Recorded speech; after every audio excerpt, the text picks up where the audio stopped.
E você aprendeu o japonês? Eu aprendi o japonês, aprendi a escrever um pouquinho, só que aí quando eu cheguei no Brasil, eu não falava nem tão bem japonês nem tão bem português, né? Ser tudo enrolado assim, e é bem curioso assim, porque eu tive grandes dificuldades para me comunicar. Porque eu criei um certo bloqueio, assim, com a fala. Então, porque toda vez que eu ia conversar com os meus primos, com os meus amiguinhos, né, da escola, todo mundo ria de mim, falava, você fala estranho e tal. E aí... Isso aqui no Brasil? Aqui no Brasil. Ah. E aí eu comecei a me calar. E aí eu comecei a ter alguns tiques que minha mãe não entendia. Eu ficava me batendo, fazia assim na minha cabeça. Aí minha mãe me levou no médico. E aí o médico falou assim, meu, ele tá com problema, ele quer se expressar, ele tá com muita energia, tá com muita coisa dentro dele, mas ele não consegue, talvez seja por causa da fala. Minha mãe explicou a situação. Aí ele falou, meu, faz o seguinte, coloca ele em atividade, para gastar essa energia, para ele conseguir se expressar. Foi aí que eu conheci a arte. Que aí eu comecei a dançar, eu comecei a escrever, eu comecei a compor, eu comecei a cantar, eu comecei a soltar aquilo que eu tinha dentro de mim, né? E eu deixei de falar o Nihongo, né? Que no caso é o japonês. Eu deixei de falar porque eu criei um certo bloqueio na minha cabeça. Só que agora eu voltei a estudar o japonês por necessidade mesmo, de trabalho e num futuro próximo eu quero ir para lá também, né? Para morar, eu digo. Então, mas eu sinto uma facilidade bem maior do que com o inglês. O inglês, eu não consigo cantar inglês, não sai nada, tipo, trava. Agora já o japonês, eu consigo cantar, eu consigo entender algumas coisas e tal. E alguns psicólogos falaram que ainda fica algo dentro lá da sua mente e a capacidade de pronunciar as palavras sai com mais facilidade, né? Que maravilha! Mas olha que louco, né, Glória? A gente olha e fala assim, caramba, a minha maior dificuldade era me comunicar, né? E hoje você é um grande comunicador. Então, mas as pessoas olham e falam assim, a pessoa nasceu com isso. No meu caso, não. Eu não nasci com isso. Na verdade, era uma grande dificuldade, né? O Silvio Santos que enxergou algo dentro de mim e aí me colocou professor de teatro, me colocou fono, e aí foi. E eu fui aprendendo e foi na pancada mesmo, porque aí me colocaram para apresentar um programa ao vivo, então era das 7 horas da manhã até 3 horas da tarde que eu precisava me comunicar, né? E isso trabalhou muito a minha mente, porque eu fiquei 10 anos falando de um produto e todo dia eu tinha que inventar coisas para esse produto. Sem dúvida. Então foi punk, mas foi a melhor escola que eu tive. E muito novinho, né? Foi. Na televisão eu entrei com 7 e no Bom Dia eu entrei com 11 e fiquei 10 anos lá. Então, para quem não se lembra, né, é difícil não se lembrar, mas para quem não se lembra, o Yudi, ele era apresentador do Bom Dia e Companhia, no SBT, que o pessoal brinca até hoje, né, você ouve a piadinha do PlayStation, que todo mundo fala achando que é o primeiro a pensar na piadinha, mas você fala, ai meu Deus, lá vem mais um falar do PlayStation para mim. Não, mas tá tranquilo. Durante muito tempo, isso daí foi um trauma, assim, na minha vida. Eu faço uma ideia. Foi bem punk, assim, eu não aguentava mais.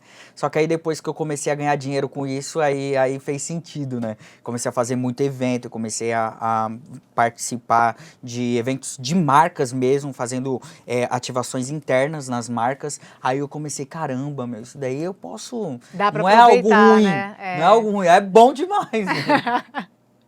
Agora, você estava me contando que você vem de uma família de feirantes. Sim, minha família é da feira. Isso. Você Verdura trabalhava, e legumes. Antes da TV, você já trabalhava com a feira? Não, eu como 7 anos eu já estava na televisão, mas eu estava como calouro do Raul Gil. Então, eu ia final de semana pro programa do Raul fazer as minhas apresentações. Mas eu sempre acompanhava o meu pai na feira, né? E aí eu fazia pacotinho de 3 por R$1. Hoje eu não sei nem quanto que tá um pacotinho. Legume? Verdura e legumes. Verdura e legumes. Mas agora eu não sei nem quanto que tá. Rapaz, se você conseguir 1 por R$1, eu já tô feliz, viu? É verdade. Então, você vê como as coisas mudaram, né? Mas eu lembro que meu avô falecido, meu avô e meu pai são falecidos. Eu já tava no programa do Raul Gil, na época era na Record. E eu lembro que eles me colocavam lá na frente, aqui o menino da Record tá vendendo pra vocês, então tá pacotinho 3 por R$1. Era bem engraçado, assim. Mas são lembranças boas, eu guardo com muito carinho, assim. E como que era essa convivência? Você tem memória desse período de infância lá no Japão, não? Bem pouco. Bem pouco, bem né? pouco. Você era muito pequenininho. Eu levei, faz dois anos atrás,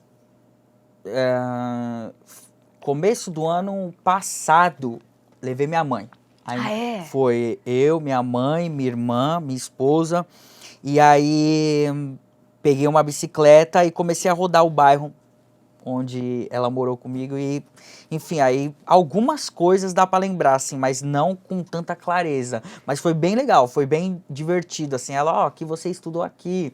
Aqui a gente ia nesse supermercado. Aqui é tão bom, assim. Tem muita gente que... Eu acho que todo mundo tinha que experimentar algo disso. Quando eu era mais novo, eu, por ter muita dificuldade, assim, em fazer parte de um grupo, eu me adaptar nos ambientes, porque eu saí do Japão e vim morar numa comunidade na Baixada Santista.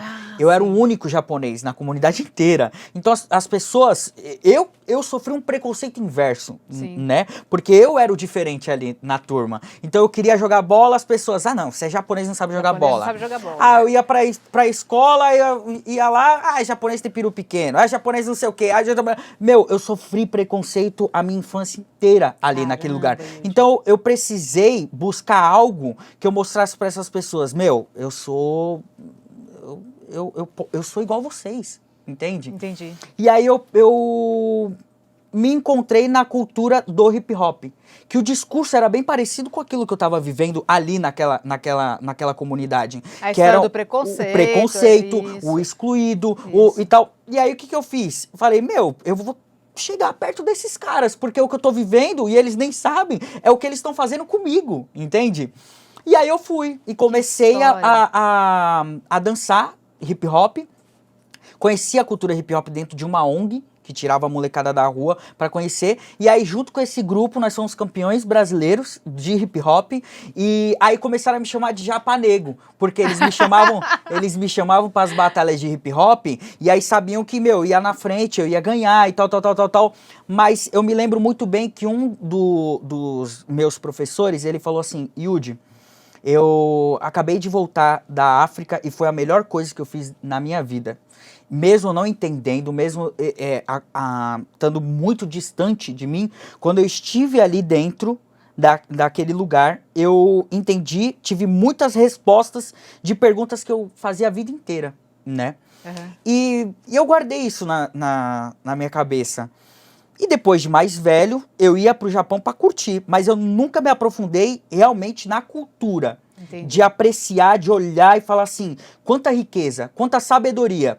Só que aí eu fui, dessa vez, com a minha família, né? E falei, eu vou começar a analisar tudo. Eu vou começar a buscar respostas das perguntas que eu fiz durante a minha vida inteira. E ali, naquela viagem, eu comecei a encontrar até mesmo meu pai. E comecei a ter respostas que meu pai não sabia compartilhar comigo. Eu comecei a ver, caramba, não era só o meu pai que tinha essa atitude. Tem um país inteiro que tem as mesmas atitudes do meu pai, né? E isso foi mágico demais. Que sensacional. Eu sempre compartilho com as pessoas, se você é português, você precisa conhecer Portugal. Se você tem condições, né? Se você lá do Egito, vai pro Egito, origens, vai né? conhecer a múmia, vai conhecer, sabe? Porque tem muita riqueza em cima de tudo isso, né? É verdade.